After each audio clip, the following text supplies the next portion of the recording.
What up, YouTube? Back with another video. It's been some time, but I'm back nonetheless.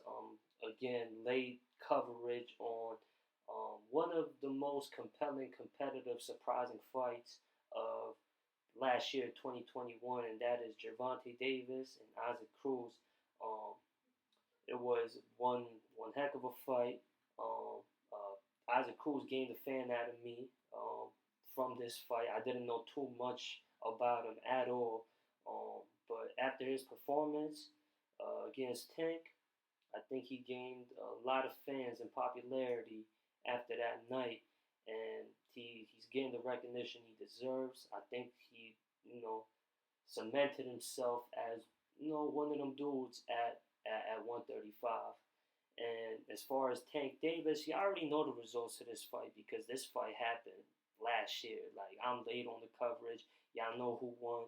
Tank Davis won via unanimous or majority decision. It was one or the other. I don't know like what the official scorecards was, but you already know Tank Davis won the fight.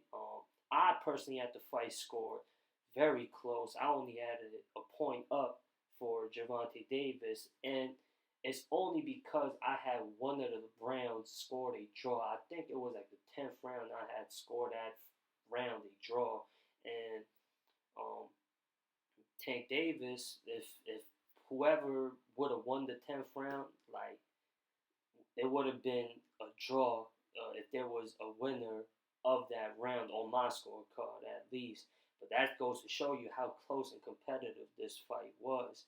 Um, Isaac Cruz, um, like I said, I didn't know too much about him. Like most people, he was like the last minute replacement opponent for Romero, who was the original scheduled opponent for Tank Davis. But Romero had to back out of that fight for reasons outside the sport. I ain't gonna try and intertwine, people personal lives with, they jobs and the sport because, that don't mix well together. And with that being said, if y'all tapped in with the sport, like y'all already know what's going on as far as that. But Isaac Cruz, he was a last minute replacement, not too much notoriety behind his name. After this fight, yeah, he definitely got a name, and I see why his ring name is called the Pit Bull because he keeps coming at you like a pit bull, and from the beginning to the end of the fight, he gave it his all. He fought a very game fight. He was very determined all throughout the fight from start to finish with Isaac Cruz.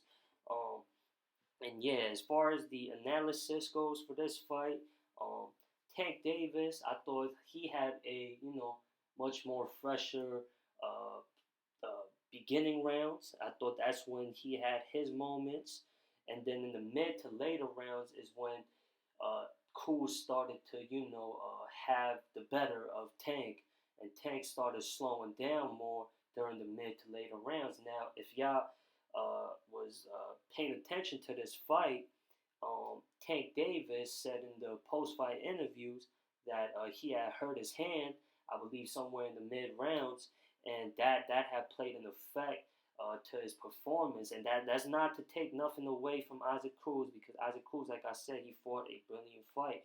But Tank Davis, he fought a good fight as well. Like I said, it was very close, but nobody, including myself, was expecting this kind of fight. I was expecting not Isaac Cruz, pardon me, Gervonta Davis to knock him out, even if it were to be a fight like how it actually went.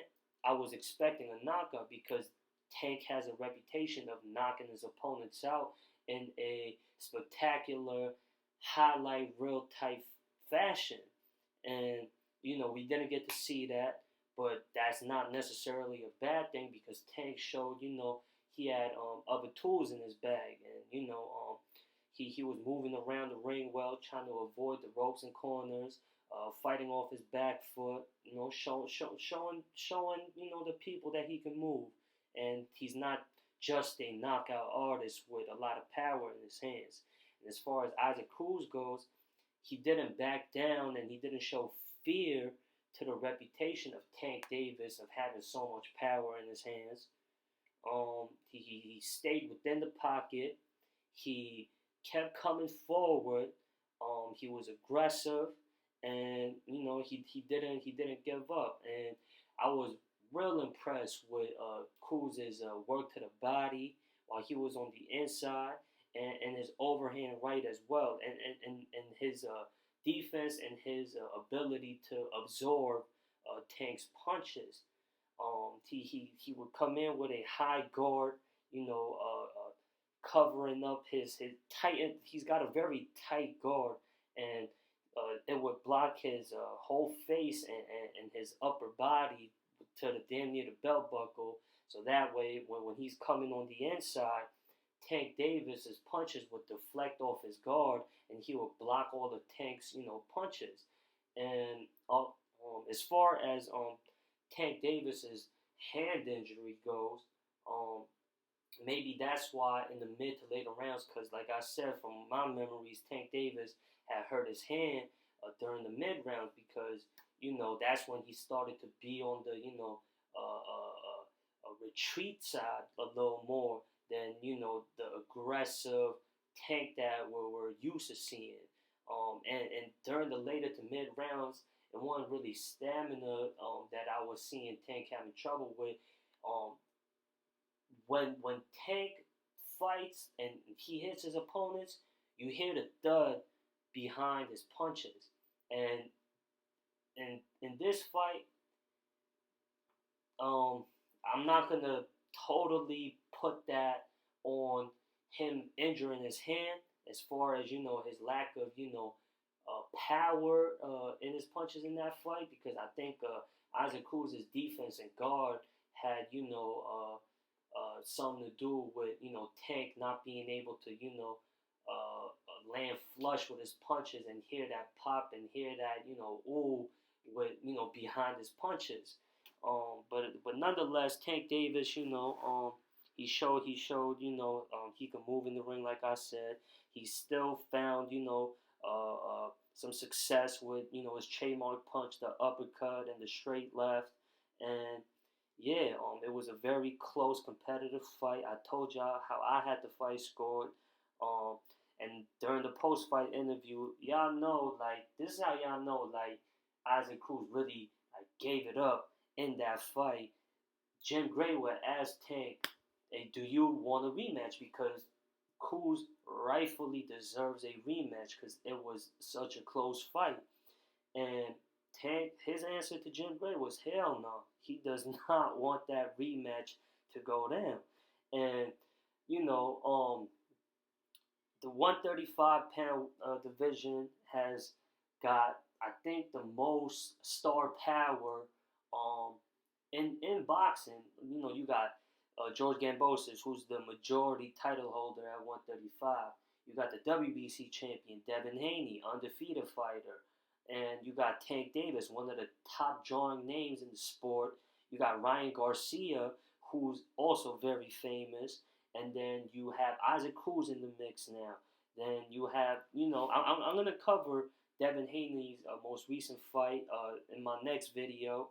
Jojo Diaz, he gained a lot of fans after that fight. You still got guys like Linares, Lomachenko, Teofimo Lopez if he decides to stick around at 135. Romero, you got a lot of talent at 135. And I think it's one of the if it's not the hottest division in the sport, it's one of the hottest and the most competitive talented, star-filled division in the sport. And there's a lot of good potential matchups at lightweight.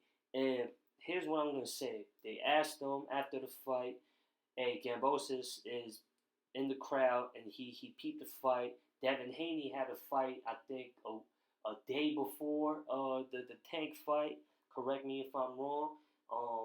And yeah, mind you, Tank does not hold a legit title at 135. All the Tank's the WBA World Lightweight Champion, but he's not the super world lightweight champion. That title belongs to Gambosis. And Jim Gray asked him, "Hey, Devin Haney coming off a win.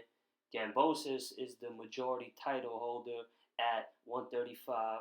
Um, and do you want to fight these guys?" And he said, "Easy work." And I don't know. I don't know after this performance, even if hypothetically speaking, right, Tank Davis, let's say he knocked out Isaac Cruz and like how he does uh, all his opponents, right?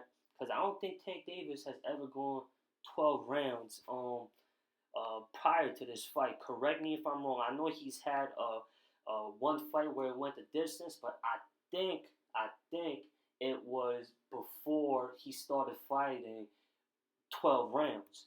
Um, but like I said, if he were to knock out Isaac Cruz and he won in a incredible, spectacular fashion that he always wins in, I still don't think, I like the confidence. I like the, braggadocious style that Tank, possesses. Uh, and that's how he presents himself, like it's nothing. Like his opponents is easy work. That's how that's how he speaks and, talks about his opponents. He's very confident in his ability, and there's nothing wrong with that. But if he were to, knock out whoever, I still don't think Devin Haney and the majority champion at 135, George Gambosis, is easy work. None of the top guys, I think, he could just blow out the water like that at 135, and that's my opinion. I'm a Tank Davis fan. Like, it's hard not to be a fan of someone who fights like Tank Davis. And as far as Isaac Cruz, y'all know, if y'all tap in with the sport of boxing, y'all know that Ryan Garcia, who hasn't fought since last year. He fought like in the beginning of 2021, and he hasn't fought since. He was supposed to fight Fortuna, but he backed out of that fight due to personal reasons, and he had another fight scheduled sometime in the fall, but he had to back out of that fight as well because he hurt his hand. Him and Oscar De La Hoya is trying to have a fight set up with Ryan Garcia and Isaac Cruz. Now that would be a great fight. Isaac Cruz got notoriety in his name. Ryan Garcia is a huge name in the market as well. That's a good potential fight. Tank Davis, he holds a title. That's like an interim or like the second title for the WBA. But he's undefeated.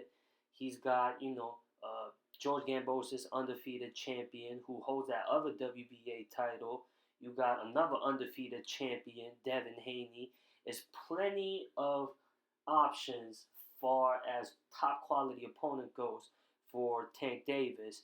Now, the Mayweather camp, Leonard Ellerbe, Al Heyman and them, who promotes Tank Davis, they've been said throughout Tank's career, like, hey, listen, we're not trying to reach out and work with other promotions for Tank to fight these guys.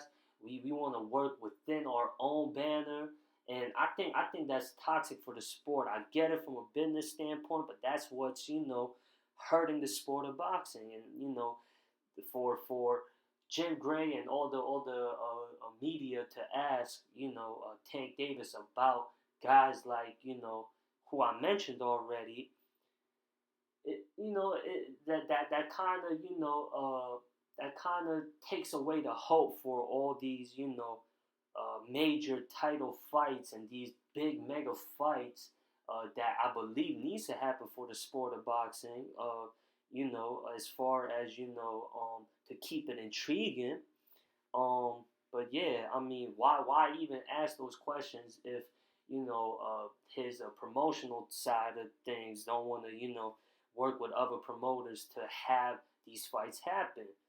Now, you already know, as far as Tank Davis goes, he's been talking shit with Ryan Garcia since they both been on the rise, and they both draw. Obviously, that would be a huge fight.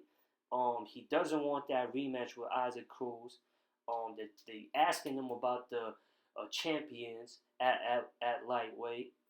But I think Tank Davis, after Romero, clears whatever he got going on, I think that's who he's probably gonna fight next. Somebody like a Romero, Fortuna, or someone like that. Like I don't think it's gonna be George Gambosis, Devin Haney, Teofimo Lopez, whoever y'all think is next in line for Tank Davis, because I think um like as far as Tank, like he's marketable because of his style and and he's a draw and his personality and all of that. He's got the it factor to become a superstar already. He's already a superstar, but he's got he's got potential to become more than what he is right now.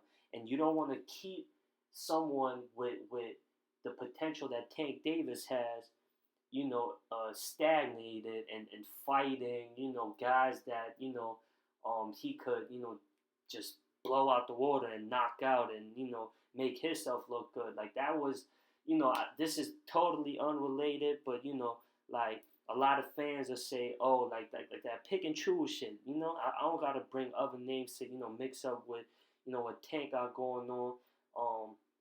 But yeah, like I said, we'll see what happens as far as the future goes for both these fighters. Uh, Let me know what y'all thoughts are in the comments. Subscribe if y'all want. Share if y'all want. Y'all stay healthy, be safe, and peace.